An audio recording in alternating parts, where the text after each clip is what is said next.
유대인의 유월절이 가까운지라 예수께서 예루살렘으로 올라가셨더니 성전 안에서 소와 양과 비둘기 파는 사람들과 돈 바꾸는 사람들이 앉아 있는 것을 보시고 노끈으로 채찍을 만드사 양이나 소를 다 성전에서 내쫓으시고 돈 바꾸는 사람들의 돈을 쏟으시며 상을 엎으시고 비둘기 파는 사람들에게 이르시되 이것을 여기서 가져가라. 내 아버지의 집으로 장사하는 집을 만들지 말라 하시니 제자들이 성경 말씀에 주의 전을 사모하는 열심히 나를 삼키리라 한 것을 기억하더라. 아멘. 할렐루야. 지난 주간 두 생명이 태어났습니다. 목회하면서 월요일 날 한 아이가 나오고 화요일 날 또 한 아이가 나온 거 처음 경험을 했어요. 원래는 우리 주아영, 이건영 집사가 먼저 이제 화요일 날 출산 예정이 되어 있었어요. 그런데 최지영 우리 신두철 집사의 아이가 좀 성격이 급한 것 같아. 예정일보다 한 3주 정도 빨리 나왔어요. 아들인데. 이거 잘 기억해두고 이 다음에 분명히 바로 잡아야 됩니다. 원래는 이건영, 주아영 집사의 딸 채은이가 누나예요.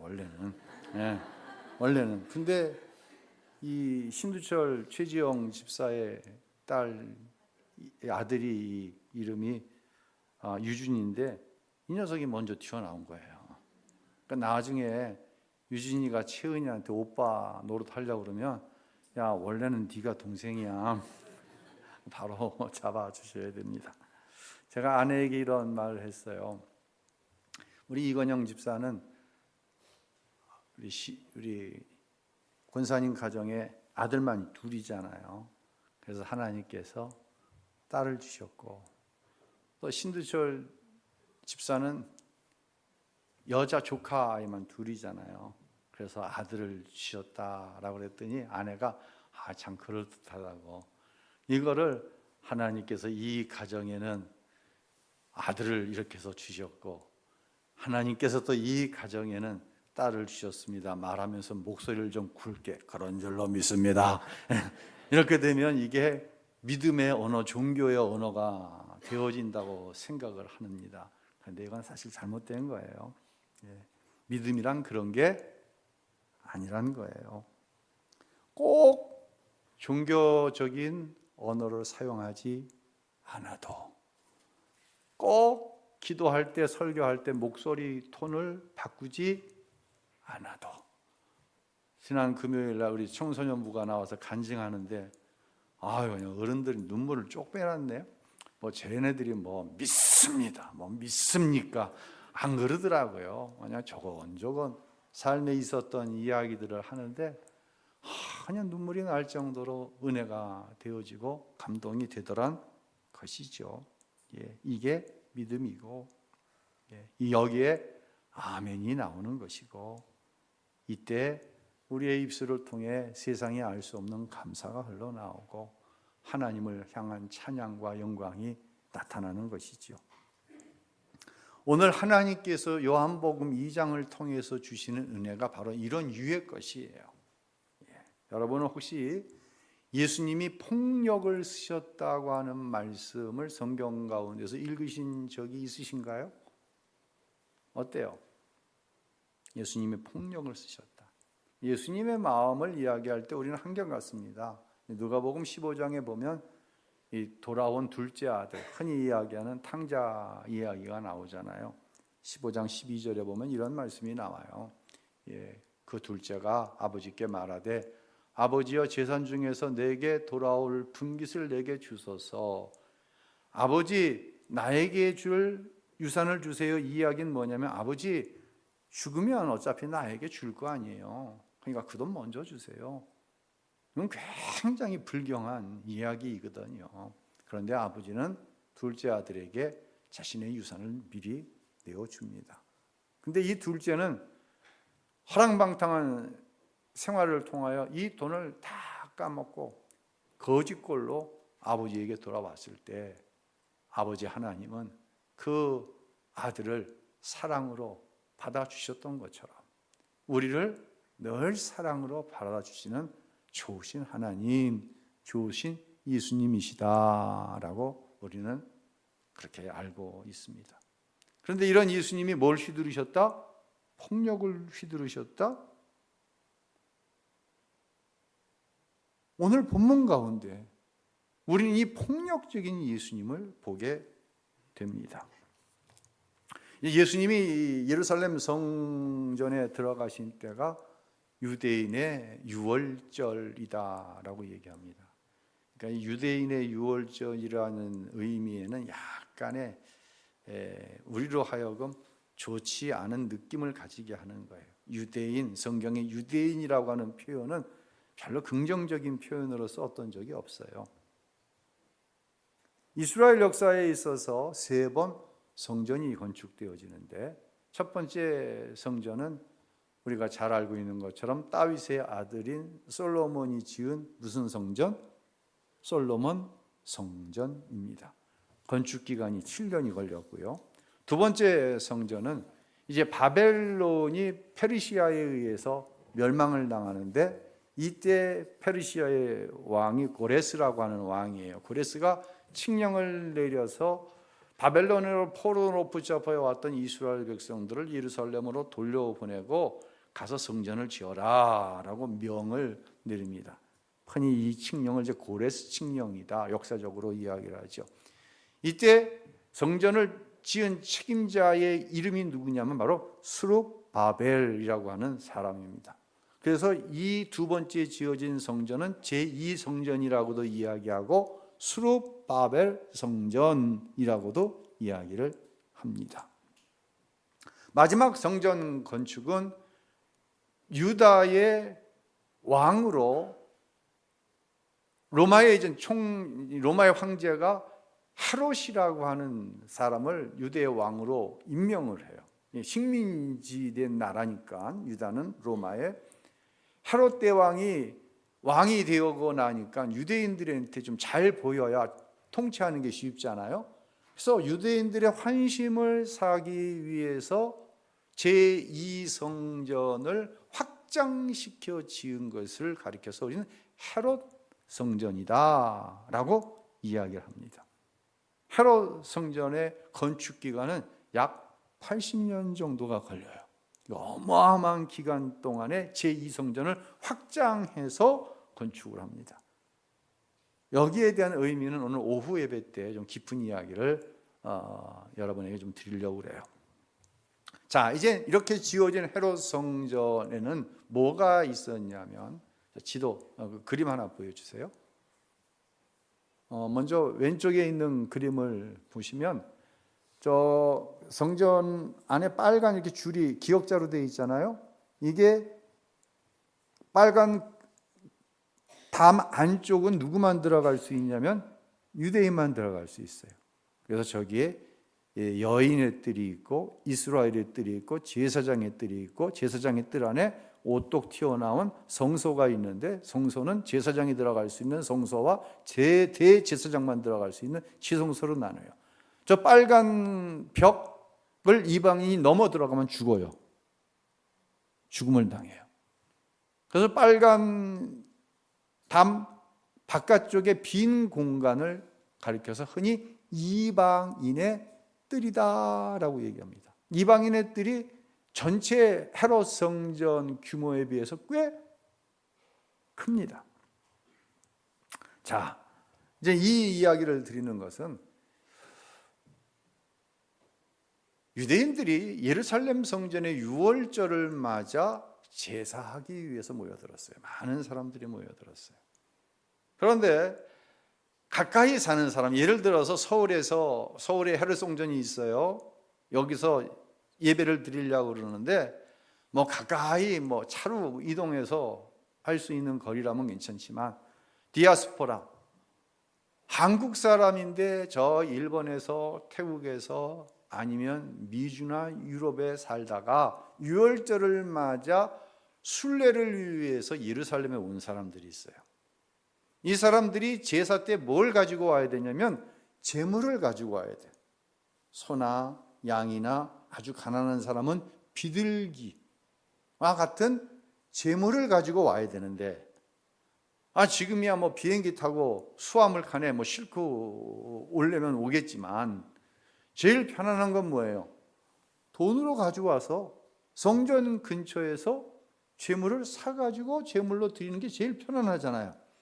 이 일을 위해서 아까 그 헤롯 성전을 많이 제2성전보다 확장을 시켜놨는데, 동쪽도 확장을 시키고 남쪽도 북쪽도 확장을 시켰는데 서쪽은 확장을 못 시켰어요. 왜 확장을 못 시켰냐면 이쪽에 기드론 골짜기라고 하는 곳이 있어요.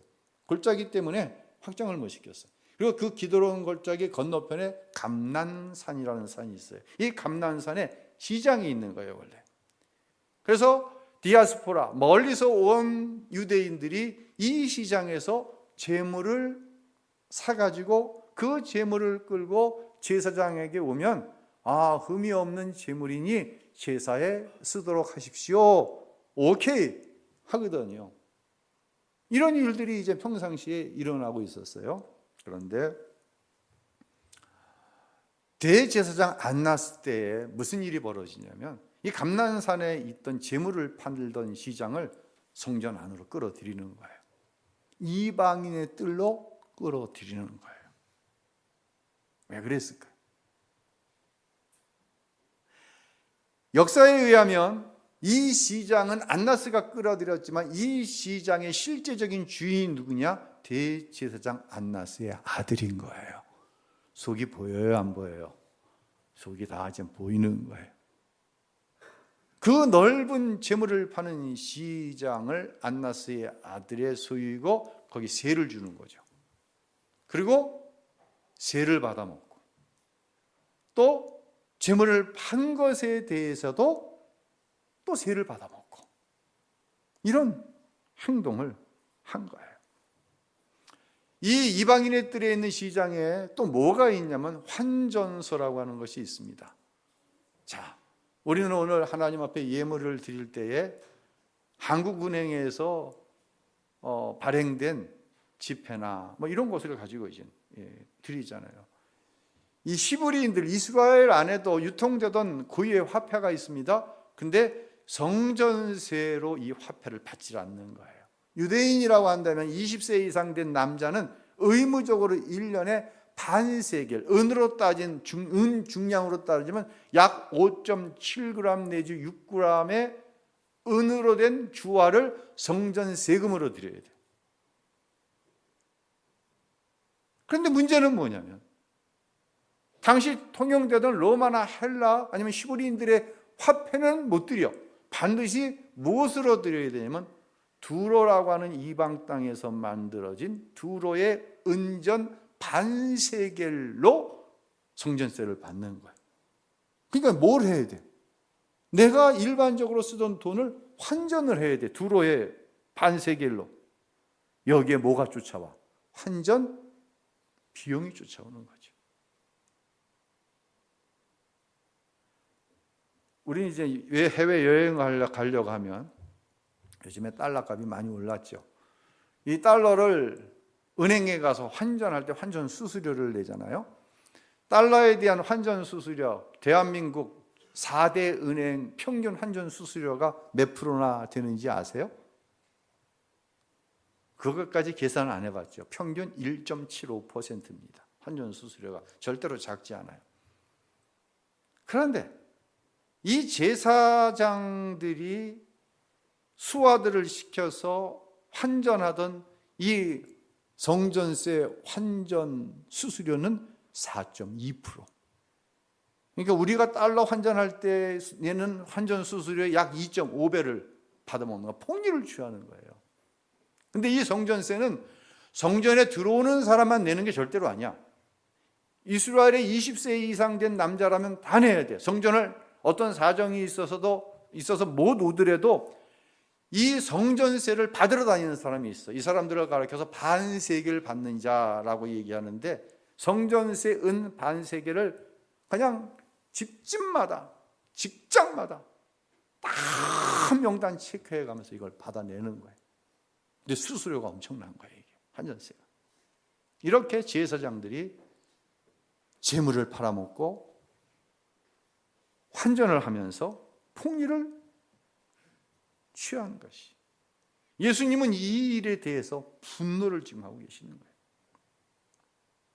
여러분, 가장 거룩한 것이 가장 타락하기 쉬워요.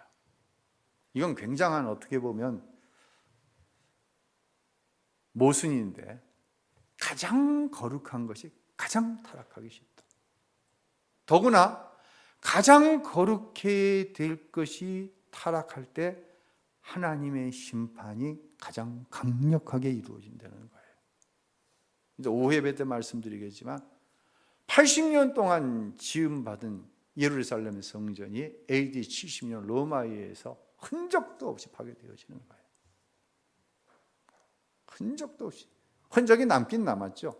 이 헤롯이 재건한 그 성전의 벽 450m가 남아있는데, 성전 벽 450m. 이 450m의 성전 벽을 뭐라고 불러? 유대인들이 통곡의 벽이다라고 부르는 거예요. 그럼 지금도 예루살렘에 가면 그 통곡의 벽을 붙들고 유대인들은 기도하고, 옆에 황금사원, 또 이슬람 황금사원은 황금사원대로 이슬람 교도들이 거기서 기도하고, 그런 이제 정황이죠. 가장 거룩한 것이 가장 타락하기 쉽다. 거기에 가장 하나님의 강한 심판이 임한다. 사람 마찬가지예요. 하나님께서 구별하여 세우신 성직자가 있어요. 성직자가 타락하면 절대로 하나님 심판 피할 수 없어요. 가장 강력한 하나님의 심판이 이루어져요. 이 성직은 목사 가장 앞장서야죠. 가장 앞에 있는 것이죠. 또한 안수집사, 권사, 장로라고 하는 하나님께서 주신 성직이 있습니다. 그게 목회자가 되었든지 교회의 중직자가 되었든지 아무리 거룩한 뜻을 가지고 어떤 일을 시작했어도 과정 가운데 타락하는 것을 우리는 성경에서도 보고 지금도 우리는 그 모습을 보고 있는 거예요. 대부분 이들이 뭘 앞장세워요? 하나님 앞장세워서 하지 말아야 될 짓을 합니다. 교회를 앞장세워서 하지 말아야 될 짓을 합니다. 성전인 말씀을 통하여서 하지 말아야 될 짓을 합니다. 이 일은 지금도 일어나고 있어요. 멀리서 찾을 필요가 없어요. 돈, 명예, 권력, 쾌락. 여러분 참고로요, 목사는 이중직을 가질 수가 없어요. 이거는 장로교회 목사나 감리교회 목사나 순복음교회 목사나 침례교회 목사나 성결교회 목사나 마찬가지예요. 목사는 이중직을 가질 수 없어요. 목사는 목사예요. 그냥 무슨 목사가 그냥 그러려면 국회의원 하지 뭘 그렇게 그냥. 목사는 목사예요. 거기에 하나님 이름 이용하면 안 돼요. 교회도 마찬가지예요. 교회는 하나님께서 구별하여 세우신 것이에요. 그래서 교회는 성전이라고 얘기하잖아요. 그래서 앞에 거룩할 성을 이제 붙이잖아요. 가장 거룩해야 할 교회가 자꾸만 세상 흉내를 내는 거예요. 교회는요, 이런 좋은 강대상을 가지고 구별시키는 것이 아니에요. 교회는요, 이런 성의를 가지고 구별시키는 것이 아니에요. 성직자는.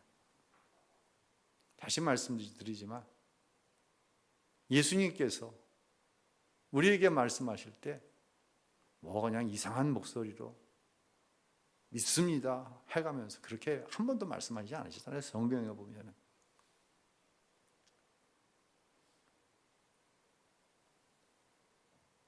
예수님께서 누가복음 19장 45절 46절에 요한복음보다 더 격하게 감정을 드러내시는 부분이 있어요. 한번 읽어보겠습니다. 예수께서 성전에 들어가셔서 장사하는 사람들을 내쫓기 시작하셨습니다. 예수께서 그들에게 말씀하셨습니다. 성경에 내 집은 기도하는 집이 될 것이다라고 기록되어 있다. 그런데 너희가 이곳을 강도들의 소굴로 만들었구나. 지금 예수님은 누구를 상대하고 있어요? 강도들을 상대하고 계시는 거예요. 강도들에게는 좋은 말로 하면 강도들이 잘 듣겠죠? 근데 이 성전에서 장사해 먹는 강도들은 일반적인 강도가 아니야. 이 거룩한 것을 세상에 가장 속한 것으로 만들어 놓은 것이. 그러니까 예수님께서 노끈을 엮어가지고 채찍으로 만들라고 그걸 지금 휘두르고 계시고, 돈 바꾸는 자들의 상을 들러 엎으시고, 소와 양을 내어 쫓아버리시는 거예요. 사랑하는 성도 여러분, 제가 이 설교를 준비하면서 이 교회가 경건의 모습, 신앙의 양심을 잃어버리면 이렇게까지 자기들이 하는 행위가 무디어질 수 있겠구나라는 생각을 한 부분이 있어요. 이 반세계에 대한 이야기예요. 이건 사실 사회적으로도 종교적으로도 말이 안 돼요. 이 성전세는 전적으로, 우리도 이제 이 성전을 지었잖아요. 성전을 짓고 또 이제 관리도 하고 보수도 해야 되고, 성전 안에서 사역을 하는 또 성직자들의 생활을 또 해야 되고, 이런데 이제 이게 쓰여지는 돈이잖아요. 그림 하나 보여주세요.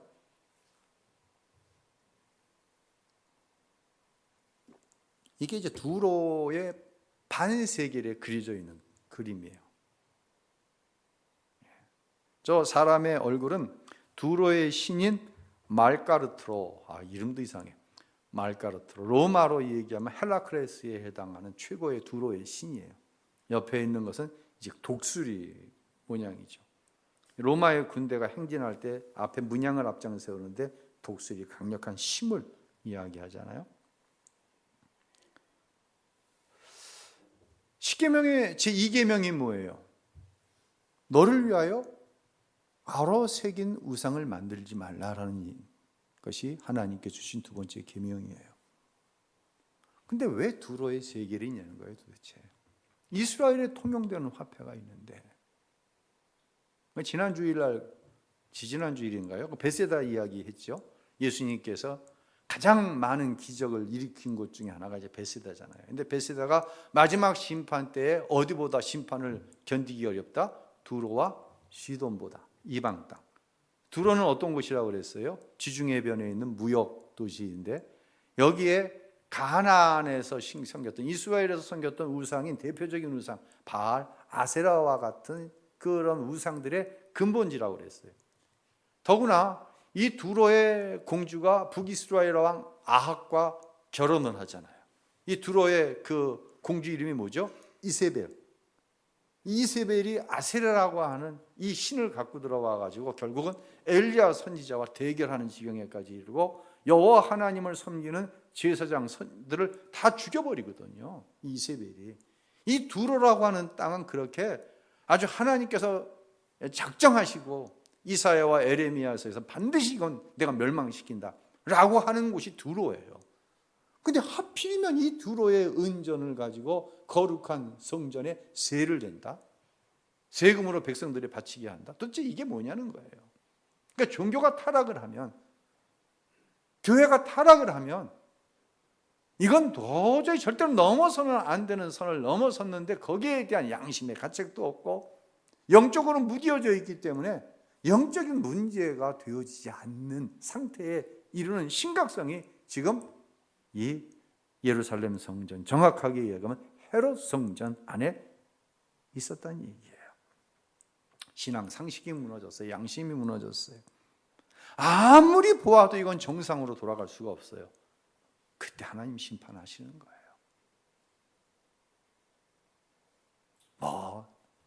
이방인의 뜰을 그냥 엄청나게 확장을 하고, 그냥 이건 다 소용없는 일이에요. 이제 예수님의 분노하신 이유 세 가지만, 두세 가지만 이야기하고 말씀을 마치려고 그러는데요. 그러면 예수님은 왜 이렇게 폭력을 쓰실 정도로 분노하셨나? 늘 말씀드리는 거예요. 은혜와 뭐는 같이 가야 된다. 항상 공의는 같이 가야 된다. 은혜와 공의가 항상 같이 가야 돼요. 유대인들은 이방인들을 생각할 때 저들은 구원받지 못할 사람들, 그러니까 뭐 경계를 치고 이 안으로 들어오면 너는 이방인은 죽는 거야. 너희들 이방인 뜰 안에서만 있어. 그 이방인의 뜰마저도 뭘로 바꿔버린 거예요? 장사터로 바꿔버린 거예요.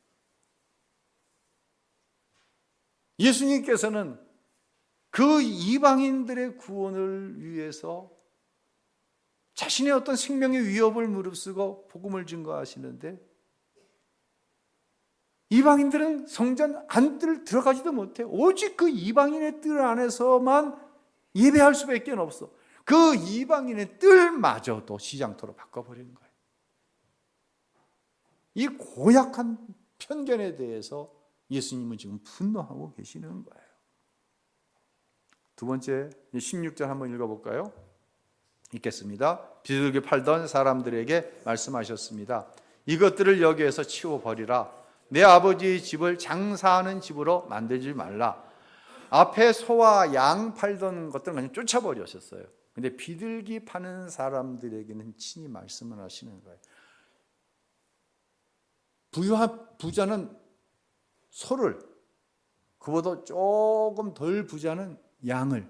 근데 아주 가난한 사람은 뭘로 제물을 드렸어요? 비둘기로 제물을 드리는 거예요. 그러니까 비둘기를 사서 성전 안으로 들어와 제물로 드리는 사람은 가난한 사람이에요. 소외된 사람, 장애를 갖고 있고.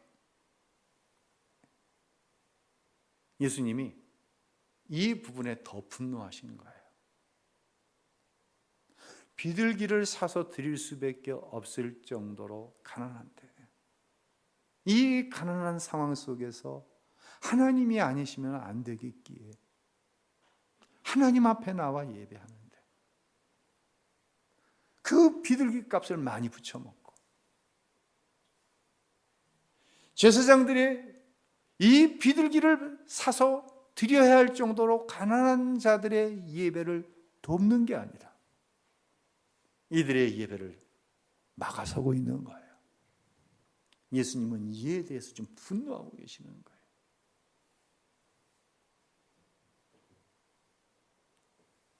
자, 이 모습을 본 제자들과 제사장들의 반응이 다릅니다. 이 제사장들의 반응에 대해서는 오늘 오후 예배 때 말씀을 드릴 거예요. 자꾸만 이렇게 얘기하는 건 오후 예배 많이 나오라고 제가 얘기하는 거예요. 굉장히 중요한 얘기예요. 제자들이 이렇게 얘기합니다. 17절 함께 읽습니다. 주의 집을 향한 열정이 나를 삼킬 것이다. 오늘 설교의 제목이 성전을 사모하는 열심입니다. 우리 안에 성전을 향한 열심이 있어야 되죠. 성전을 향한 열심은 곧 하나님에 대한 사랑이죠. 그런데 말입니다, 이 성전을 향한 열심이 잘못되어지면 이것은 웬만한 범죄보다 더 하나님 앞에 심각성을 가지게 됩니다. 이게 지금 누구의 모습이냐면 성전 안에 있는 종교 지도자들의 모습이었다고 하는 거예요. 이 잘못된 열심을 향해 예수님은 분노하고 계시는데 제자들은 시편의 말씀을 인용해서 성전을 향한 열심이 예수님으로 하여금 저렇게 분노하게 하셨고 폭력적이 되게 하셨다라고 말씀을 하고 있는 것입니다. 이것 또한 요한복음에서는 뭐로 기록을 하고 있냐면 표적 이렇게 기록을 해요. 즉 이 분노와 성전을 향해서 내 아버지 집이라고 말씀하시는 예수님의 말씀 안에서 지금 요한복음은 예수가 하나님의 아들이신 그리스도이시다라고 하는 것을 증거하고 있는 것입니다. 오늘 여기까지만 말씀을 드릴 텐데요.